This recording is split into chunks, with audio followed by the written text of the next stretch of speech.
자, 마가복음 2장 우리 17절 말씀 우리 힘차게 샤우팅합니다. 시작. 예수께서 들으시고 그들에게 이르시되 건강한 자에게는 의사가 쓸데없고 병든 자에게라야 쓸데있느니라. 나는 의인을 부르러 온 것이 아니요 죄인을 부르러 왔노라 하시니라.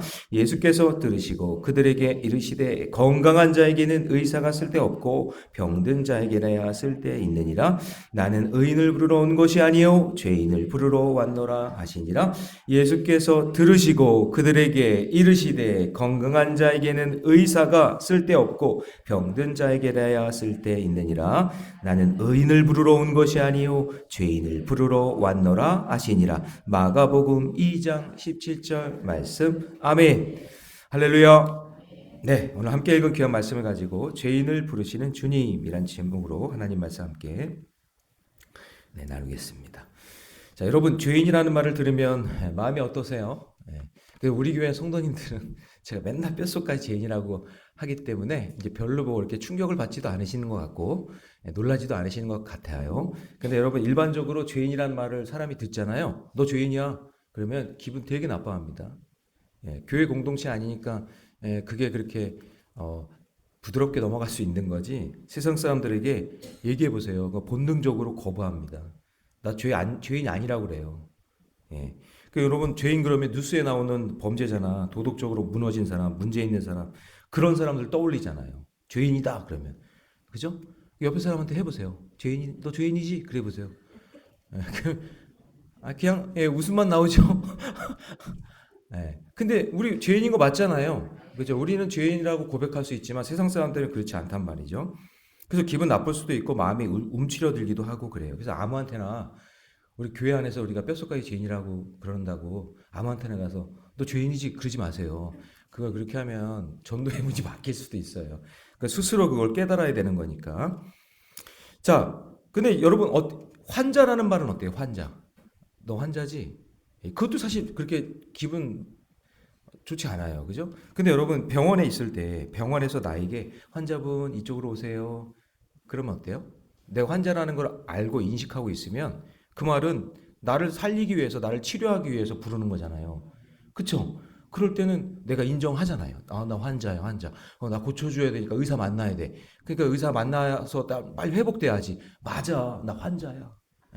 그럼 옆에 사람한테 해볼까요? 너 환자지? 한번 해보세요. 이것도 그렇게 쉬운 일은 아니에요. 그죠? 자, 그러면 여러분 보세요. 죄인을 부르러 오셨대요, 예수님이. 그러면 내가 죄인이라고 인정해야 내 죄사함을 받겠죠? 환자가 병원에 간 이유는 병 때문에 간 거잖아요. 그러면 나를 환자라고 부를 때는 내 병을 고치기 위해서 부르시는 거 아니에요? 그러면 그거는 나를 살리기 위한 거잖아요. 그러니까 죄인이라고 부르는 것도 나를 살리기 위한 거고 내가 환자라는 것을 알기 때문에 환자를 부르는 것도 나를 살리기 위해 부르시는 거죠. 오늘 주님이 우리를 왜 부르실까요? 나를 살리기 위해, 너를 살리기 위해 부르신다라는 것, 그 이야기를 하고 있는 거죠. 그래서 예수님 앞에서 죄인이라는 호칭은 낙인이 아니라 기분 나빠하지 마시고 그거는 나를 부르심의 시작이에요. 내가 죄인인 거를 알았어. 그래서 나를 부르시는구나. 하나님이 나를 그렇게 불러주시는구나 라고 생각하고 아멘 하면 되는 건데 그거 죄인이라는 거 환자라는 걸 인정하기 싫은 거예요. 그래 너는 죄인이야. 근데 나는 죄인이 아니야. 나는 안 걸렸어. 나는 건강해. 이렇게 하는 사람에게는 예수님이 필요 없고 내가 죄인이고 내가 환자고 난 연약하고 하나님 없으면 살 수 없고 하는 그런 인생을 부르신다 그런 얘기죠. 그러면 예수님이 부르시는 일상의 장소를 한번 봅시다. 예수님이 부르시는 그런 곳으로 어떻게 움직이시고 예수님이 주로 가시는 곳이 어딘가를 한번 우리 살펴보자고요. 자, 먼저 13절 가시겠습니다. 다 같이 시작. 예수께서 다시 바닷가에 나가심에 큰 무리가 나왔거늘 예수께서 그들을 가르치시니라. 어떤 특정한 장소가 아니라 일상의 현장으로 가세요. 그래서 다시 바닷가.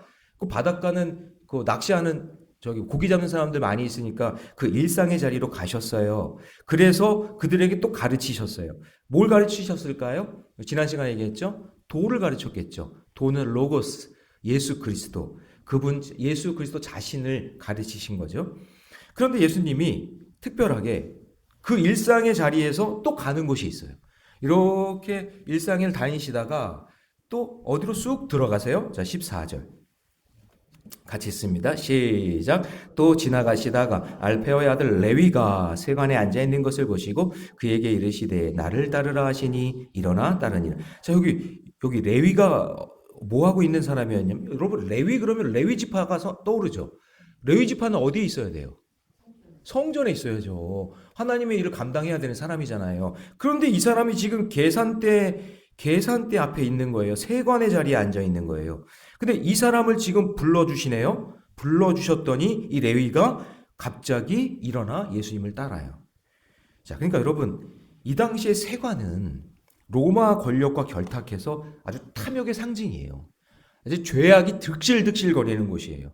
뭐 고정세, 인두세, 뭐 토지세, 하여튼 세금을 다 걷어들여가지고 그걸 로마에다가 넘겨주면서 거기서 나오는 부수입을 갖는 게 이제 세관이 하는 일이고 세리가 하는 일이거든요. 그럼 어느 정도였냐면 관세를 붙이는데 바퀴가 있잖아요. 바퀴 크기에 따라서 세를 먹였대요. 바퀴가 커야 여러분 이거 일하는데 어려움이 없잖아요. 근데 바퀴가 크면 클수록 세금을 더 먹였다 그런 얘기예요. 그러니까 그것만큼 세금을 더 착취한 거죠. 근데 그 자리에 앉아있던 레위가 어떤 마음이었는지 예수님을 딱 만나니까 그 세관하는 일을 다 내려놓고 범죄 짓는 일을 다 내려놓고 예수님을 따랐다 그 얘기예요. 그래서 수많은 세관들이 있었지만 점점 탐욕에 물들어가는 것, 그것이 자기 자신이 싫었는지 예수님을 만나자마자 예수님이, 잘 보세요, 여기 레위의 마음을 읽어보신 거예요. 그래서 세관에 앉아있는 것을 자 보시고 그 세관에 앉아있는 세리의 마음을, 마태의 마음을, 레위의 마음을 알았다라는 거예요. 그 마음을 보시고 거기서 벌떡 일어나 예수님을 따랐다라는 거죠. 그러니까 여러분, 예수님의 부르심은 더 이상 죄를 짓지 않도록 죄악의 자리에서 부르시는 하나님의 은혜가 있음을 믿으시기 바랍니다. 그러니까 예수님이 가는 곳이 어디예요 지금? 죄악이 있는 곳으로 가신다 그 얘기예요. 왜? 누구를 부르려고? 죄인들을 부르려고. 막 화려하고 멋지고 깨끗하고 정결하고 그냥 가면은 그냥 편안하고 그런 곳으로 가시는 게 아니라 일상에 죄가 있는 그곳을 향해 예수님이 가신다. 자, 그래서 여러분, 우리 시편 1편 1절에 보면 복 있는 사람들은 악인들의 꾀를 따르지 아니하고 죄인들의 길에 서지 아니하고 오만한 자리에 앉지 아니하는 그런 은혜가 역사가 일어나는 거죠. 복음을 만나니까. 그죠? 그래서 오랫동안 해오던 일, 익숙하지만 마음이 무겁게 하는 그 자리에서 일어나기 쉽지 않은 건데 예수님은 그 자리에 오셔서 부르시니까 순종하고 인생의 향로가 바뀌는 역사가 일어난 줄로 믿습니다. 자, 그럼 적용 질문 한번 드려볼게요. 나는 지금 어떤 자리에 앉아 있습니까? 주님이 부르심 앞에 일어나야 할 나의 죄악의 자리는 어디입니까? 오늘 나는 예수 믿고 구원 받았다고 해서 나를 안 부르시는 게 아니라, 여러분 혹시 죄악의 자리에 있다면 그 자리가 주님을 부르시는 자리니 내가 어느 자리에 있는지를 잘 파악하셔야 됩니다. 혹시나 말씀이 떠오르거나 내가 죄악된 자리에 앉아 있다면 여러분 거기 계속 있지 말고 벌떡 일어나서 하나님, 제가 여기 있어야 될 자리가 아닙니다. 주님, 제가 주님께로 나아갑니다. 그 부르심에 순종하는 저와 여러분이 되시기를 바랍니다. 그리고 여러분 주변에 여전히 죄악된 자리에 앉아있는 사람들이 있다면 찾아가셔서 예수님이 그 사람을 불러내신 것처럼 여러분도 가셔서 그 사람을 끄집어내는 은혜가 있기를 바랍니다. 그게 은혜예요. 그래서 말씀이 들리는 자리로, 할렐루야, 말씀이 들리는 자리로 와야 사는 거예요. 지난주 새가족도 막 세상에 어려운 문제를 가지고 살아온 분이더라고요. 얘기 들어보니까 우울증에 있고 마음이 그냥 답답하고 하는 그런 분이었는데 그냥 말씀을 들리니까 살겠다는 거예요.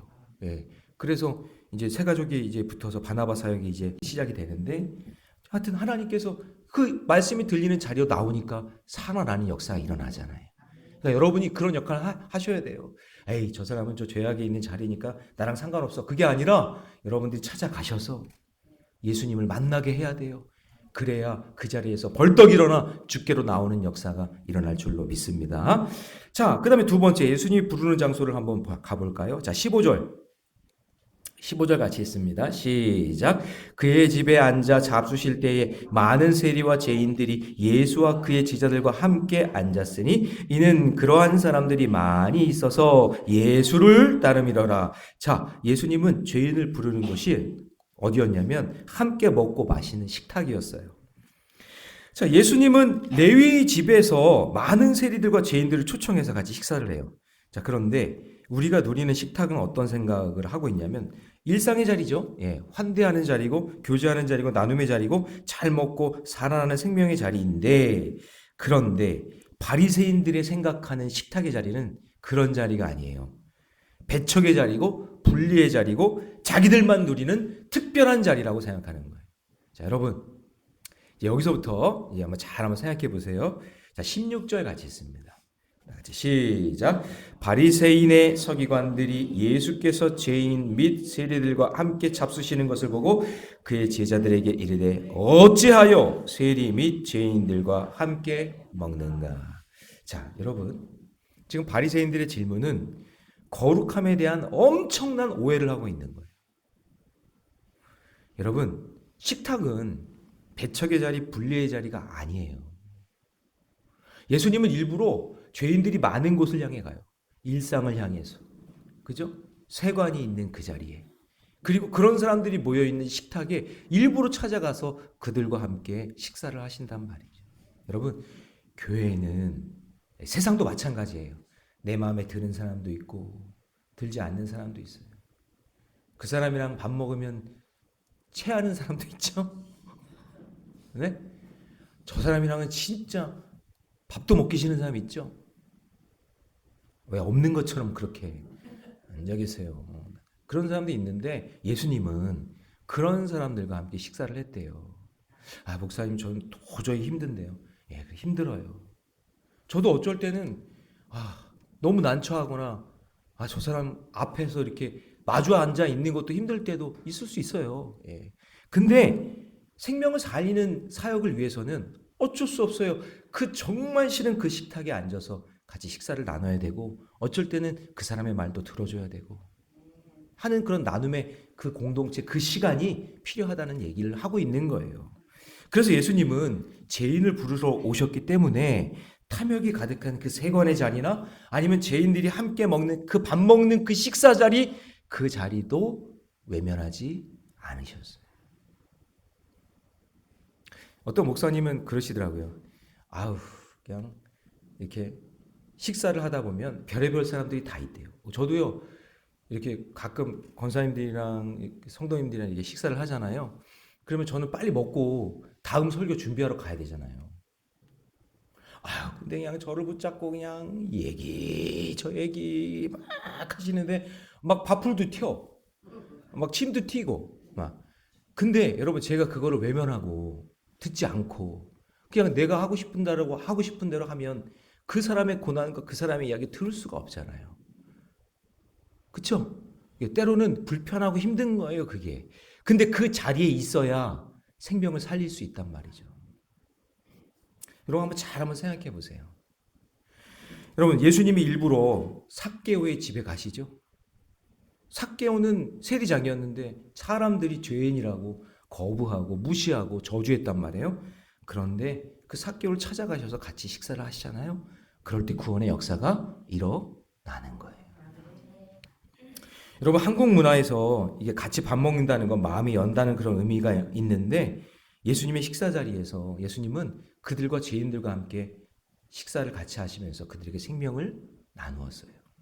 제가 아는 파라가리 선교사님이 계신데 그분도 나중에 한번 초청해서 설교를 들으면 참 좋겠는데 그분이 선교지에서 너무나 충격적인 것들을 많이 봐가지고 그때 그 경험했던 이야기들을 나누면 은혜가 돼요.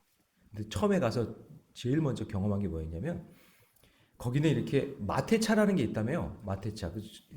그 마테차가 있는데 우리는 이렇게 티벳으로 돼가지고 이렇게 해서 먹는데 거기는 진짜 그거를 실제로 넣어가지고는 물을 우려내서 그 빨대도 그 희한하게 생겼더라고요. 그걸 이게 꽂아가지고 먹는데 그거를 1인당 하나씩 주는 게 아니라 그걸 다 돌려 먹는데요.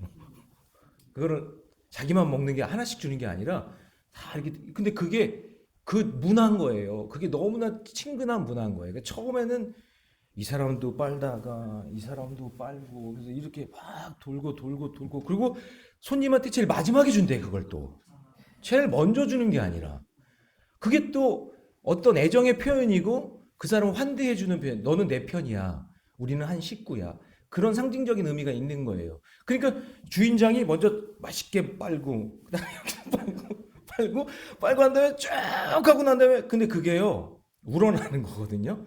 이렇게 해가지고는 마지막에 와가지고 그렇게 먹는데요. 처음에는 너무 그게 불편하고 너무 싫었는데 그렇게 안 하면 가족이 될 수 없으니까 그걸 참고 먹는 거예요. 그게 복음이에요. 그게 희생이에요. 뭐 나라마다 다 다르겠지만 그러니까 이 식탁의 자리 죄인들이 모이는 많은 사람들이 모이는 이 자리를 예수님은 외면하지 아니하셨다. 함께 하셨다. 왜냐하면 죄인들을 부르러 오셨기 때문에 그 이야기를 하고 있는 거죠. 그래서 여러분 예수님은 거룩하신 분이잖아요. 그런데 그 거룩함은 죄인들과 거리를 두는 거룩함이 아니라 자 이거 너무나 중요한 거예요. 거룩함이라는 것은 너랑 나랑 달라. 차원이 다르지. 이게 아니라 예수님이 생각하는 거룩함은 죄인들과 거리를 두는 것이 아니라 그들에게 복음이 들어가 그들도 거룩하게 되게 하는 거룩함이에요. 다시요. 너는 나는 달라. 그게 아니라 예수님이 가지고 있는 그 거룩함을 통해서 그 사람도 거룩한 하나님의 자녀가 되도록 만들어주는 거룩함이라 그 얘기예요. 이거를 아셔야 돼요. 이거를. 이게 너무나 중요한 거예요. 복음의 역사가 그런 일들을 하는 거예요. 그래서 여러분 여전히 누굴 배척하고 누군 믿고 누군 싫고 그런 마음이 있다면 어쩔 수 없어요. 그런 마음이 들 수 있으니까. 그럼 여러분 회개하셔야 되고 그 마음을 내려놓게 하시고 하나님 제가 그들과 함께 식탁할 수 있는 식탁을 나눌 수 있는 그런 마음을 주세요. 어렵겠지만 그런 기도를 해보세요. 그럴 때 하나님께서 용기를 믿음을 주실 줄 믿습니다. 정형 질문 드립니다.